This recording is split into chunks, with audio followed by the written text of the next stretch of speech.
like the stereotype of a tech person that's like boring, like right? So I'll be like hyped up. That's it, the new version. Okay, tell me a little bit about it. Were you hacking? No. You're not hacking. I gotta find someone that's hacking. Okay, you were hacking. Yes. All right, tell me how's it been so far. It's been amazing. Well,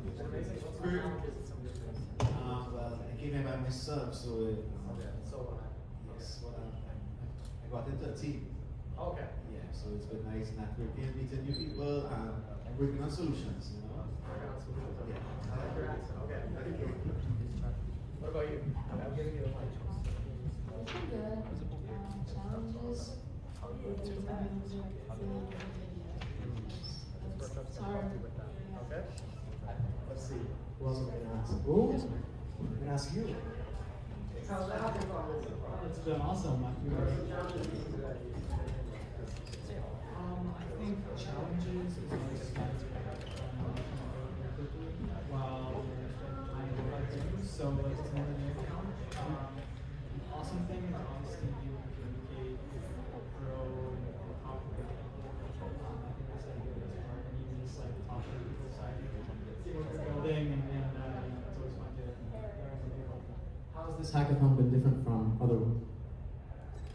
This one, I like how there's less people, to be honest. Really? Okay. Is that like, the hackathon is very big.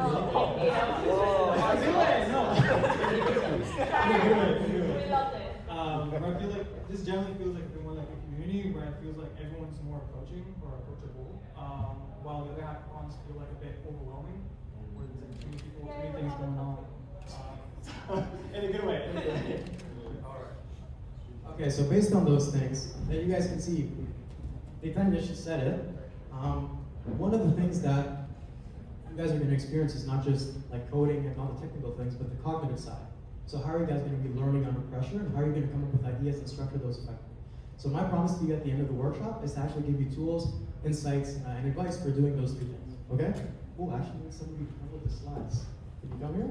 With the slides moving, please. Thank you. Yeah, you're good. Slide man. Slide man. Okay. You're good. Yeah. Okay. All right, nice slide. Okay, so what is this? So this is called the half-life of skills, and it's one of the reasons why I think the concept of self-directed learning is so relevant in today's society. So if you can see, back then maybe you learned a new skill, and that skill might be relevant for 20 years. But nowadays, skills are decaying faster than ever. You might learn something, and within 5 years, you have to update or upskill or learn something new to still stay relevant. Okay? Next one. The person who learns the fastest wins. So if you guys have noticed, pretty much since the early 2000s, information became freely accessible to anyone, even if you're in a third world country. So later you guys are going to see my story around how I was self-learning while I was living in Cuba. And even in a third world country, you can access information. So really it's not, the competitive edge is not who has access to information, maybe back then, but not anymore. It's really now who can freely acquire and learn that information the fastest. Next one. Okay, so has anyone seen this guy before? Okay, no idea? Raise your hands. Who's seen him before? You've seen him? Who is this guy? I think he's the president and co-founder of Google DeepMind. Exactly. So his name is Demis Hassabis. He is the CEO president of Google DeepMind, which is an AI biology lab. And also he won the Nobel Prize, I think it was in 2024, for his work in biology. So one of the things that he said in an interview, so I think this is paraphrased, but one of the things that he said in an interview is that with AI changing things so quickly, what's going to matter more is how quickly you can learn, your learning velocity, what conditions you learn best under. Because the true thing is that you're always going to have to be learning. So don't just take it from me, take it from him. Okay, next one. Okay, so the hackathon problem. So there's a few reasons why a lot of teams fail. One of them is that you can't generate enough and novel ideas. That's a big part. You need a system for it. A lot of people think that creativity is random, but you can actually engineer creativity. And so that's one of the things I want to show you guys in this workshop. Another thing, you freeze up when making decisions. That's a big one. And you also spend lost a bunch of hours lost in documentation. So another part of this workshop is teaching you how to quickly encode documentation. So ideation, how to quickly learn documentation, and also how to use AI as a thinking partner, not just something that offloads your cognition. Next one. Okay, this is proof of concept. A little bit about self-learners. So when I was 15 years old, in Cuba, I had no teacher, no institution, nothing. And I taught myself what you would typically learn at an MIT level math and physics undergrad. I published it, it reached over 500,000 people, and that was kind of the starting point for my company. Since then, we're helping publish over 60 articles on learning science. We've been featured in Business Insider, AP News, and more. And yeah, so that's just a little bit about me and a little bit about what started it. Next one. Okay, so again, this is a little bit more about what you'll be able to do after this workshop. So a few promises: if you're struggling to generate strong ideas, some of the exercises I'm going to give you here are going to be really helpful for that. Having ideas but not knowing how to build them, we're going to be able to show you. I'm going to show you how to turn raw ideas into something more concrete, something that you can elaborate on and actually structure, and a bunch of these other things that I kind of went over a little bit ago. Next one. Okay, so these are the three things: how to structure ideas, mental models for decision making, right? Because as we know, you have ideas, but then how do you make decisions around those? Also, how to quickly implement documentation and different AI prompts that are going to help you guys learn more effectively. Next one. Okay, so what makes something creative? So something creative sits at the intersection of two things. It's novel, so people haven't seen it before, and it's useful. It actually has some, if I create something that's interesting, new, but it's not really serving any use, that still wouldn't fall under the category of creative. It has to be both novel and useful. Next one. Okay, so creativity is like natural selection. So this is a metaphor. Natural selection, if anybody's kind of read a little bit about it, it stems from organisms having mutations in genes, and then based on selection pressures in the environment, some genes are selected versus others. And so ideation is very similar. You're going to generate a lot of ideas, and then you need to have a process for selecting them. So it's very similar to natural selection. Next one. Okay, so here are some really interesting examples in history of how creativity and mapping from different domains, which you guys will see in a sec, actually led to something useful that was truly impactful. So if you look at the first story, the surgeon and the pit stop cardiac team. So Great Ormond Street kept losing patients during handoffs after open heart surgery, and then what happened was that a doctor actually watched how Formula One did handoffs and had to like switch wheels, switch different things, and they noticed that there was actually a process they were going through. And so what he did was he mapped from that domain onto his domain around which was medicine, and they were able to significantly reduce mortality rates. So that's one example of how creativity isn't just nice, but it actually leads to real consequences and a real impact. Another one, the Wright brothers. So if you think about back then, every astronomical engineer was trying to build like a stable plane, right? But the Wright brothers, they actually took a lot of their ideas from bicycles and were able to map that onto their first architecture for a plane and actually managed to do it. The first people to do it. Another one, Nintendo.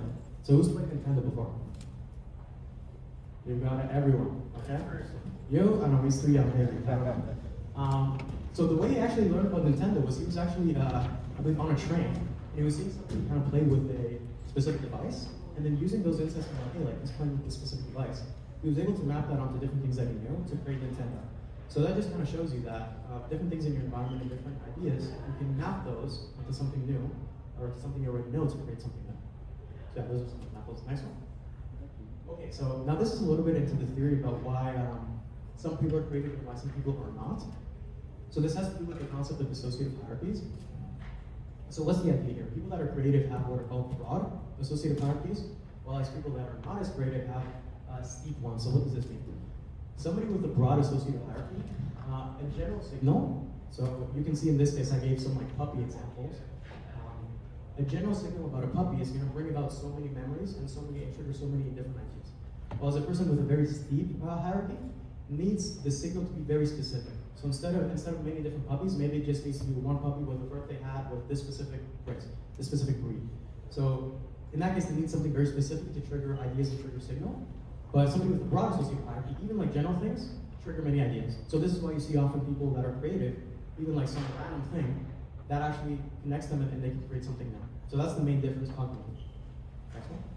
Okay, so these are the exercises that I want to show you guys to actually help steepen those associative hierarchies and broaden them, and then you can implement during hackathons.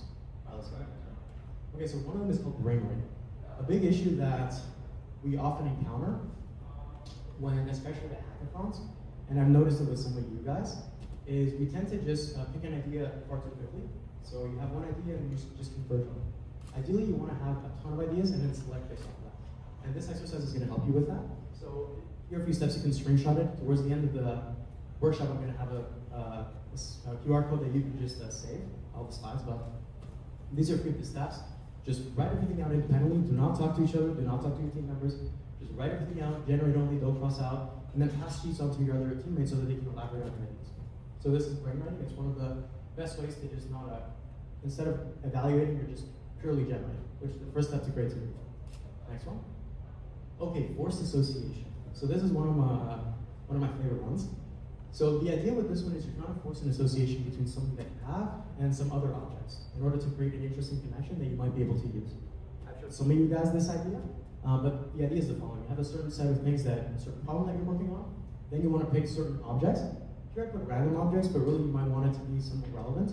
And then from those random objects, you want to ask yourself, you can even use AI actually, to see what are some connections between these random objects and the problem that I'm solving. And then from that, you're going to be able to create different connections, and that's going to inspire creativity. So that's the second technique. Next one. Okay, assumption reversal. Okay, we actually have an example too.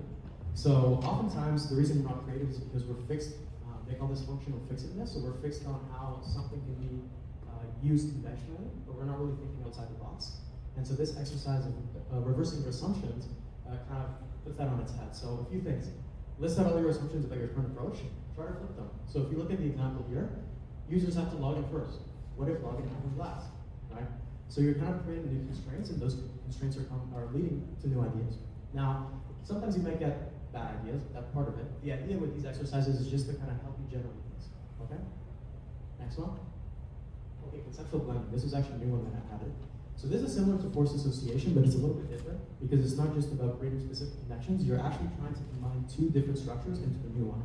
So if you look at the example here, if I'm thinking about teaching and evolution, maybe I can think about evolution in the context of like a curriculum, right? So now I combine evolution and teaching into a totally new concept. So now I have like a curriculum that's adaptive, maybe, right? And then under certain selection pressures, the curriculum changes. So notice, those two completely different things. But I was able to merge those structures into something new that contain properties of both of them. So that's kind of what conceptual blending is about. These are some of the steps. So pick one domain, pick another unrelated domain, try to map both structures together, and merge them and kind of create a new thing that has both properties. Right? Another example could be like VR, or actually let's say another example, Uber and programming. These are different structures. Maybe you come up with something that's like Uber for programming. So now you have like a new structure that contains the properties of both of them. So that's another way to have better ideas. Okay, next one. Okay, so these are habits. So now we talked about specific exercises, but even within exercises, some of the biggest gains are just from, habits that aren't really necessarily active, but it's just kind of small things that you can do to be more creative. So you can see a few of them here. So working in cycles, so like taking different breaks and not just focusing, let's say, on if you're designing maybe a certain, or elaborating on a certain idea, don't just focus on each feature for like a long time, try to do multiple passes. So maybe you focus on, for 30 minutes, you're going through all the features multiple times instead of just 30 minutes one feature, 30 minutes another feature, 30 minutes another feature. So we're doing multiple passes, and that improves creativity as well, because you're not just fixated, you're not going through things. Another one, move around. So movement is a massive thing for creativity, right? So don't just stay in the same spot. I know a lot of you guys are staying in the same spot, but just literally moving, whether you're sitting here, you're going to like a different room, you're going to a chair, while you're standing, like just doing that is going to improve creativity because you're changing your mind. Another thing, walking around. Walking around is one of the best ways to become more creative and to generate more ideas, because what happens when you're walking is you enter a flow state, and that flow state is much better for making kind of random connections. Last one, write your ideas down, right? So your brain can't really hold much information, so another quick habit is whenever you have an idea, obviously write it down and elaborate on it. Oftentimes we have small connections with things we might notice, and just because we don't write it down, we kind of lose it. So that's another kind of pro tip. Second one? Yeah, next one. Okay, structure beats intelligence. So we talked a little bit about generating ideas, and now let's talk a little bit about how to structure them properly. Okay, next one. Okay, learning is organizing. So a lot of you guys now have ideas, or this even applies to learning in general, not just ideation. The idea then, if you want to learn more effectively, or if you want to properly structure your ideas into something that's concrete and organized, you want to go from like disorganized into a concrete structure. So you can kind of see here before and after. Before you have like information exist in a way that's isolated, so it's not connected, and also it's not structured. But then if you think about how do these ideas connect together and make a flow, and how can I organize them into maybe different groups or categories, that's when you go from something very random and very kind of like not concrete into something concrete that you can actually execute on. Okay, so here I have kind of a goal. You don't understand more because you have more information. You understand more because you found the right structure for the information. Right? That's what leads to deeper understanding versus shallow understanding. Not just the ideas, but how you structure them in the brain. Okay, next one. Okay, so these are different structuring tools. This is really just kind of different We could say like flows that you can create for your ideas and make it map out nicely. So depending on the kind of context you're going to want to use one over another. You guys can take a screenshot of this, but there's things like mind maps and advanced organizers, so you can kind of see during the mind map, you have a central idea, and then there's spokes that come out of it. Then you have flow maps. So flow maps are really good for just really analyzing the flow of the sequence of decisions that you might have to make, or how a certain process works. Now when it comes to advanced organizers, this can be something like hierarchical. So you have a hierarchical tree that organizes, okay, these are the general categories, the specific categories in my app or whatever you're building. And then chunking, which is kind of similar, where you have like general, more specific categories, and it's just like from the very top to the very bottom where the details are. Okay, next one. Okay, decision making. So we talked a little bit about ideation, structuring. Now we're going to be talking about decision making.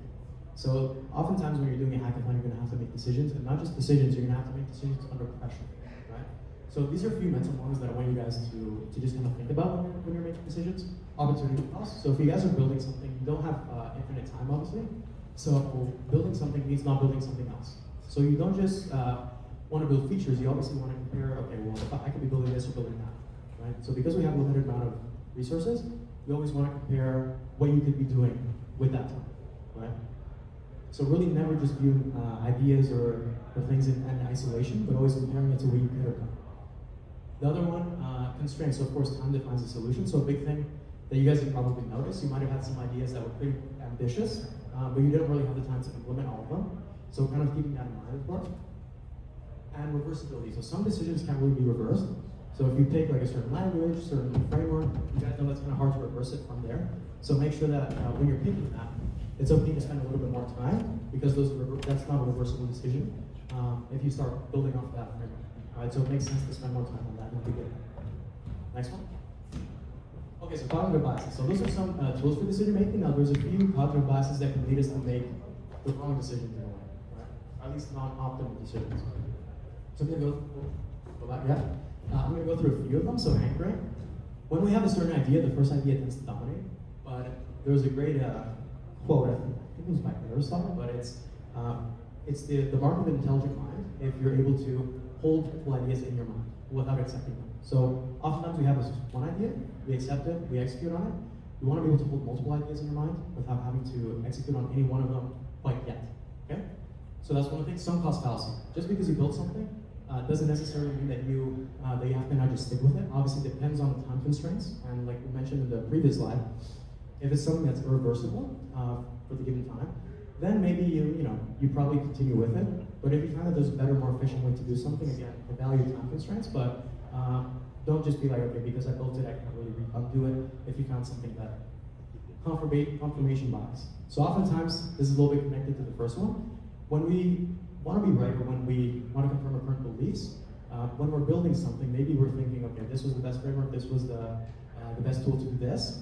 And so we already have this in our minds, but then when new information pops in, we try to ignore that because we want to be right, because it's just human behavior. So it's just kind of important to just being self-aware of that is going to help you guys. Yeah? And groupthink, right? So oftentimes, especially if you guys have like groups of multiple people, what will often happen is you guys have different ideas, but if 3 people in a group want to do something one way, it's kind of like democratic. I mean, you could say it's good or bad, but oftentimes they ignore the ideas or the opinions of the other person, of like the minority in a way. So it's kind of important because you might think that you're making a good decision when you're really just kind of conforming to herd bias. So always kind of keep that in mind. Next one. Okay, so we talked about ideation, creativity, and decision making. Now we're going to get into learning a little bit more. So obviously, there's so much that you can do when it comes to learning. I'm not going to be able to have everything here, but these are just some specific things that you can do when you're trying to learn new documentation. So we're going to go through 3 concepts: structural similarity, relabeling, and skimming. Okay. Next one. Okay, so structural similarity. One of the biggest learning science principles is connecting new ideas to what you already know. If I had to say what is like the most important principle in learning science, it is that. Connecting new ideas to what you already know, that's the fastest way to learn something. And then there's different techniques that can elicit that. So one of them is structural similarity.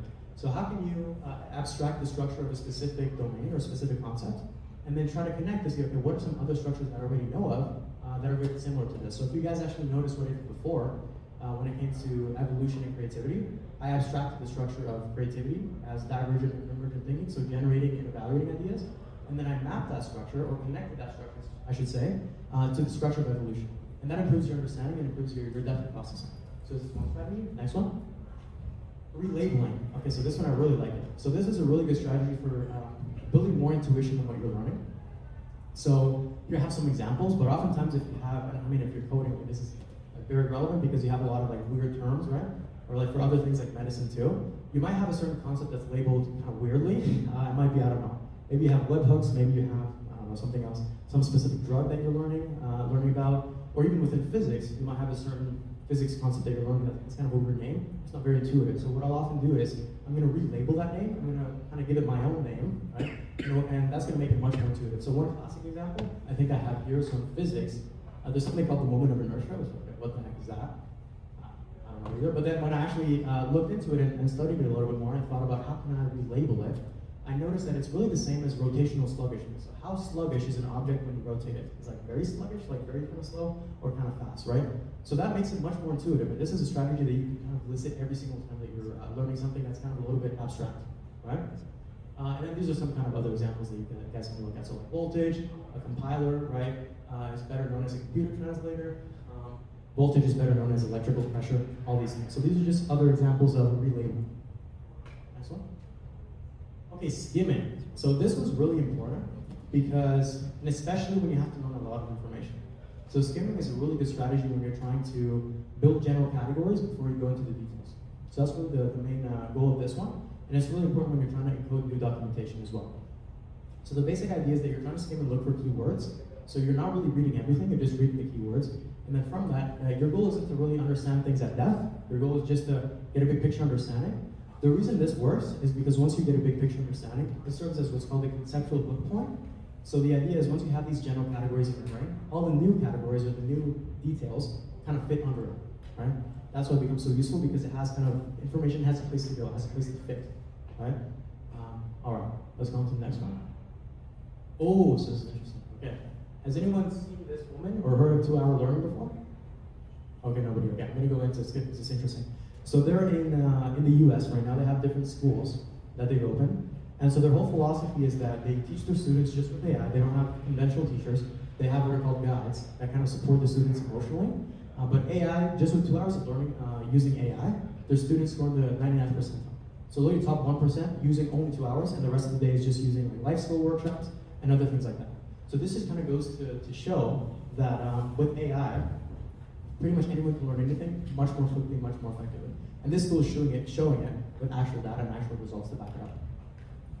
Next one.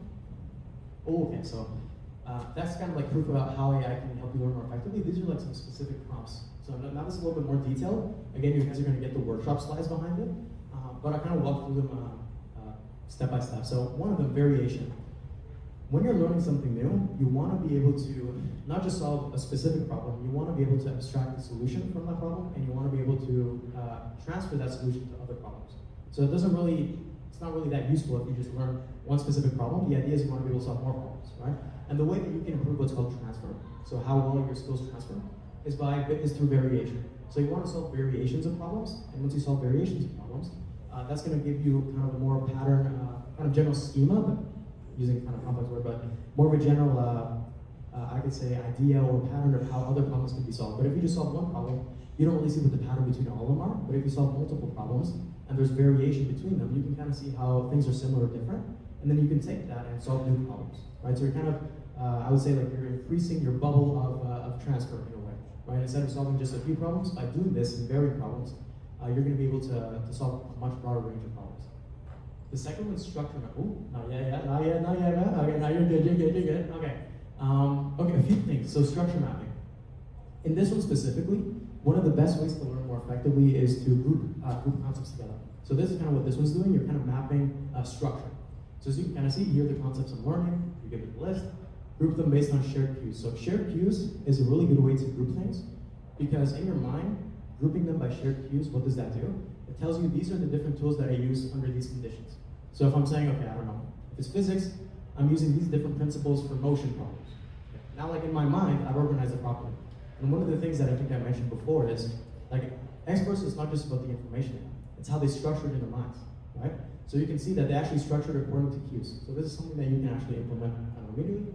Then chunking and sub-chunking, so you can group ideas together. That reduces kind of the load in your brain. It helps you organize information, and you can also sub-chunk. So if you have like a general idea and a lot of details, maybe you have like, I don't know, if I'm talking about motion in physics, it's a lot of concepts. So I can create a general chunk, general category, and then I can keep creating subcategories all the way down until like I can't anymore. What this does, better organization for a brain, which means better learning. Another one, gap hunting. So this is really big, and it's one of the biggest reasons why AI is useful, because now you can actually find gaps in your understanding that you couldn't do before. So even when I did my challenge around like learning math and physics, I didn't have ChatGPT, so I couldn't really get feedback, but now you can. So you can say, I'm going to explain this concept back to you, tell me specifically which connections I'm missing, which keys I'm confusing, and what could I get wrong when solving your problems. So you can really test your understanding, and I do that constantly. Constant stress test my understanding using AI.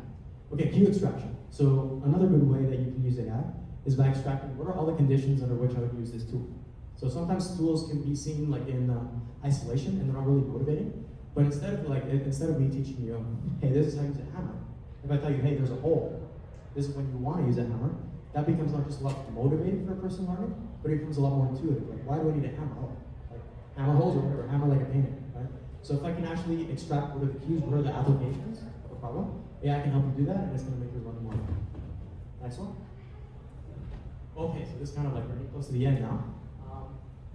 So the ancient Athenians, I don't know if anybody has kind of heard about them before, but one of the ideas that I kind of like is that knowledge compounds over time. So the fact that you don't know something now might not seem as, okay, it's not that big of a deal, but if you look at it over time, it can have massive consequences. So if you look at the ancient Athenians, they knew that boiling water made it safer. They didn't know how much safer, so they didn't take it as a serious plague prevention measure. And there's actually a physicist, David Deutsch. I don't know if you guys have heard of him, but he, one of my favorite physicists. And he said, if they had, we might be where the stars went. So the idea is that if you guys are not constantly learning, constantly developing, constantly discovering something new, there could be a gap that if you had discovered it, that small thing could have actually had a massive change in civilization if you, like hundreds of years down the line, right? So like in this example, if they actually had taken that as a serious plague prevention measure, according to him, we would be by the stars. So like one small thing made a massive difference in progress. And that's kind of where self-learning and knowledge comes in. Next one. Okay, that's it. Okay, go build, guys, okay? Come on, Thank you. Next one. Yeah, so if you guys want the slides, you can scan here, and you're gonna be able to take them. Any questions? Yeah? I'm gonna look here. Okay. I was just, yeah. All right. Hello, good afternoon. You were talking about in terms of I believe, when individuals are getting together and formulating their ideas and for projects, for upcoming hackathons, correct? And I wanted to know in terms of what if everyone has a similar idea, or everyone has like a similar idea, but like one odd person kind of like disagrees. What would you do in terms of that, or how would you manage that? Because I think I had a scenario, or I've seen a scenario where one individual had an idea, however, three other individuals were, I wouldn't say against that idea, but they had another own plan. So they kind of so the other group member, the first group member, kind of branched off and worked on their idea in that hackathon. And I wanted to know, is there a way to really mitigate that? Yeah, of course. No, that's a great question, and something that happens pretty often, right, in hackathons, especially when you're like in groups, right? So I think the idea obviously depends on opportunity cost. If you guys have limited time, like in this hackathon, sometimes like, hey, whoever chooses this, like if most people choose this, we gotta go with this. That being said, it's important to actually more just listen and like actually look at both perspectives. You want to make sure that they make the best argument possible for why they're doing X, Y, Z. So it's more of an idea of like not just discarding it immediately because somebody else is doing it, and more of like listening. And if eventually you can't come to an agreement, that's kind of like the last resort. But it's more like taking the time so that you listen to fully what they have to say and evaluate it from different perspectives before you like commit to like, okay, we're just gonna all do this because it's what everybody wants to do. So it's more like just taking it into account and like yeah, exploring it before you project it. All right. Any other questions? You got one? Huh? No? Back then? Next time? Okay. Over here? Got any questions? I think you got one. You were asking me something before. Hello everyone. My one question is just, how would you balance intense learning with life? Because your whole life can just be you inside a house with books, or in a laptop in this case. I fear that very much. So, how did you balance it, for example? So when I was doing my project, I had the benefit that I could like focus on it solely. That being said, even nowadays I'm constantly learning new things, and I still have a lot of other stuff to do. So I think a few things. Have you heard of micro-learning before?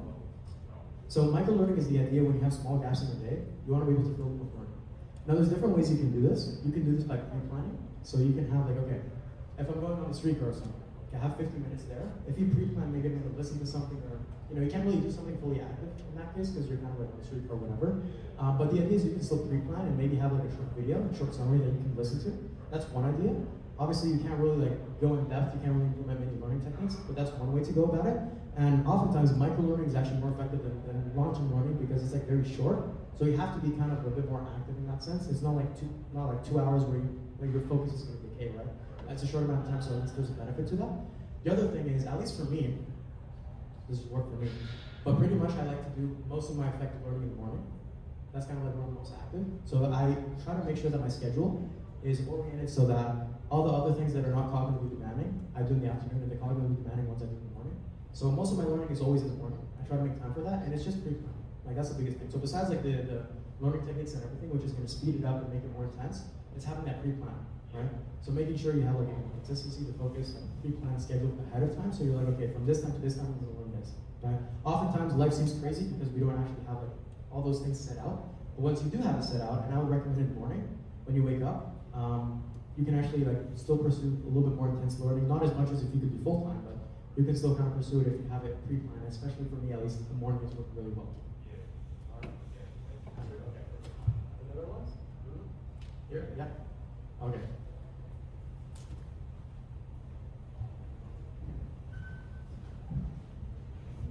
I just finished my exams a little while ago, and before I could self-study a little more easy, but I got used to having that kind of constant pressure and stress. So I'm just waiting. Now that I'm done, I find it a little hard to get back into like self-study. So what are any tips for getting back to that? Because I wanted to study more other stuff. Yeah, that's what we got for sure. So one of the biggest things that like, we often get stuck into, okay, the only way I'm going to study is if I have an exam, and that's like external motivation, right? So I have to do it because there's an exam. So how can we generate a little bit more like internal motivation to do things on our own? I think a few things. Everything is progressive overload. So don't think because you're not studying 5 hours a day, which maybe you would have been able to during an exam, that you're like failing. I think it's the issue is that a lot of people shoot themselves in the foot because they try to go like overboard all the way instead of doing things progressively. Even when I was like starting to self-learn a lot of things, I didn't just go to study 10 hours a day like out of nowhere. It was a progressive improvement. So that's one thing. Having a plan where you can progressively do kind of like short bits every single day, pre-planning as well, and also picking something you're interested in and something that has like an actual tangible result usually is better. So yeah, that would be kind of my recommendation. And if you can like design a learning project, one of the biggest motivations, also document your learning in public. That's gonna make you, that's gonna help you stay accountable too. When you see other people kind of like, like waiting for you to post whatever you learned today, that's gonna hold you accountable. It's one of the things I did, and it's one of the things that also hold me accountable when I'm learning whatever. Right? So I'd say those three things, like pre-planning, progressive overload, and also documenting your learning in public is gonna be really useful. And like, yeah, picking something that you're interested in genuinely. Not because you have to study something, but because you want to learn better. Like always have this emphasis in your mind that you're learning because you want to become more competent, you want to build expertise. That's a much bigger motivator than if you're just passing an exam or if you're just learning because you have to like force yourself. So like if you keep that in the forefront of your mind, mastery, you're gonna be a lot more motivated too.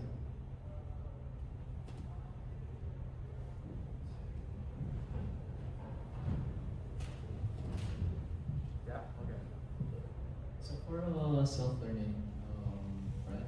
Yeah. I just want to know, like, are there any like apps that you recommend students to use as they try to, improve their self-learning? Because like one of the problems that I deal with right now is that, for starters, I use Notion, and it's very disorganized, and I have a lot of information everywhere, right? So he's saying it's okay. That's very good that you mentioned that. So the reason we're actually building a full stack learning app. Me and Elliot, he's over there. Say hi, Elliot. The reason because of this exact problem, that I didn't find any specific, like they're kind of all disorganized. So we're trying to make it the all-in-one learning app. It's gonna have a bunch of different features, so when it gets released, I'll definitely show you. For now, like I think, honestly, like yeah, like the reason why we started this, because like I don't think there's that many good tools for it, or that's like all integrated. It's kind of like random, and so that's one of the main reasons we started this. So that's kind of my question. I wouldn't have any super recommendations. Like again, like when it comes to AI tools, I mostly just use different chatbots. Just for it's more like how can I, instead of like what's the best tool, it's like how can I use maybe the current tools in better ways, for now at least. So like things like, I don't know, whatever, ChatGPT, etc. Like some of those prompts and whatnot, that's gonna help you learn more effectively. The other thing, this is kind of like, I know some people are gonna have a disagreement with this on me, but like I don't save my notes. Now if you guys have classes, that might be important, like you're saving notes, whatever. But the thing is you shouldn't use your notes as like something like an artifact to save. Like your notes are there to help you learn, like to help you like guide your thinking process. Too many people like focus on just gonna copy the notes and save it. That doesn't lead to good learning. Now if you have to, like for some reason, like there's no lectures, whatever, okay. You gotta do it, but for me, like since I'm doing a lot of self-learning, I just use my notes to help me learn. I don't really use it as like a store, and you should too. I recommend that. Like use it more as a way to help you think better and learn better, not just as a store, unless you really have to. Like some classes maybe you really have to, but that's kind of more of a change in how you use your notes, I think. All right. All right. I saw on your website you had some free learning resources. Yeah, that's gotta be fixed. Yeah. What would you? Yeah, we gotta fix some things. Yeah, but yeah, there is some, but yeah. Well, do you have any that you would recommend? Yes. So I've written over 60 articles on how to learn better. So that's like on the blog side of things. There is some guides. I think there was some error on the website that I'm going to be fixing, so that we can send them to you, like how to learn when you're around a busy schedule, all these other problems. But yeah, I'm on Instagram too. I'm posting kind of tips there, and I want to go to YouTube, so that's kind of on the free side. And yeah, we're going to be launching a lot more things through our ecosystem, like cohorts, community. We're having an event May 27th during Toronto Tech Week. So if you guys like to come, please do. It's going to be hosted at OCAC University. It's called The Last Skill, Self-Directed Learning in the Age of AI. And we're going to be going into things like designing your own curriculum, going through different learning workflows, and like even diving deeper on the learning side of things at that event. All right? Yeah. Another one? Okay. So this is Yeah, more it's of a learning kind of Sure. right? So I had a debate with this one friend of mine, right? So my technique is like to try to learn a specific topic and try to dive deep into it, right? Especially for exams. So I focus on one subject first, finish everything, and then move on to the next. But apparently, a friend of mine was debating that you should study one for a little bit, study the next one for a little bit, study the next one a little bit, and then what do you prefer for that? Your friend is right. Sorry to say. So the reason that actually works very effective. A lot of schools aren't always structured this way, but like there's obviously a limit. If you're taking like 20 courses, that's too much. But if there's like a balance, there's a few reasons for this. When you spend too much time learning the same topic, you get fixed on things, and it's harder to make connections. But when you're skimming, actually, like there's literally a technique that I actually teach people called cyclic encoding. You want to have within a learning session cycle between concepts, not just fix on one concept. It's going to make more connections, and it allows you to abstract the big picture. So it's that's one of actually the biggest learning hacks, to like cycle between things. Like trust me, it's going to help you a lot. Yeah, that was it. Any other ones? Okay. Anybody else have any more questions? Yeah. Okay. Yeah, for sure. Yeah.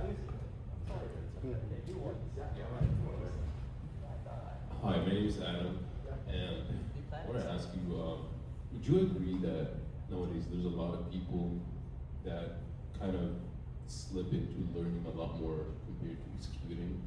And if so, executing, like you learn stuff and then you gotta use that. And if you do agree, how would you go about that? Good. So we even put executing as a part of learning. So executing like helps you develop the actual skills and procedures, right? That being said, that is a massive thing. So actually, you've written articles on this, like overconsumption. So that's a big issue because the thing is when you're learning too much, like information gets disorganized in your brain. So the idea, I actually call this the 5-3-1 rule. So for every hour you spend like consuming, you want to spend 3 hours thinking, structuring, and like linking ideas. And then for every 1 hour, you also want to spend 5 hours implementing and getting feedback. So that's the rule I use, 5-3-1 rule. That makes sure that you're not just like expanding what you know, you're like organizing it, and you're also implementing it and whatnot. So it's just like, because like we feel like more information is going to help us, but the issue is that for every new piece of information you learn, it's like you have to spend more hours organizing it, linking it, applying it. So it's like one unit of information, you don't just learn it. There's more that goes behind it, and that takes more time, right? And you also probably forget it. Like if you just constantly learn without thinking or applying it, you're probably gonna forget it too. So that's just kind of like a reframe that I've had, like for every unit of information, make sure that I link it, think about it, and also apply it. Yeah. Any other questions? You got one or no? No? Anyone here? Okay. All right, I guess that's the end of the workshop then. Yeah, all right. That's it, guys. Again, stand here if you want to get the rest of the slides, and also you go back as well. Yeah, oh yeah, let's get a picture too. If you want to learn more about me and different things that we do, you can go to softlearners.io on our website, softlearners.io on Instagram and X, and also my personal account, Real Diego Vera, on Instagram and other platforms too. You want to take pictures? Sure.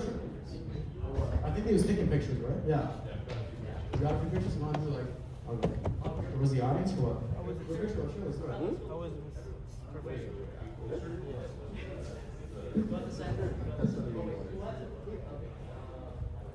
I live like that.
Self-learning, okay.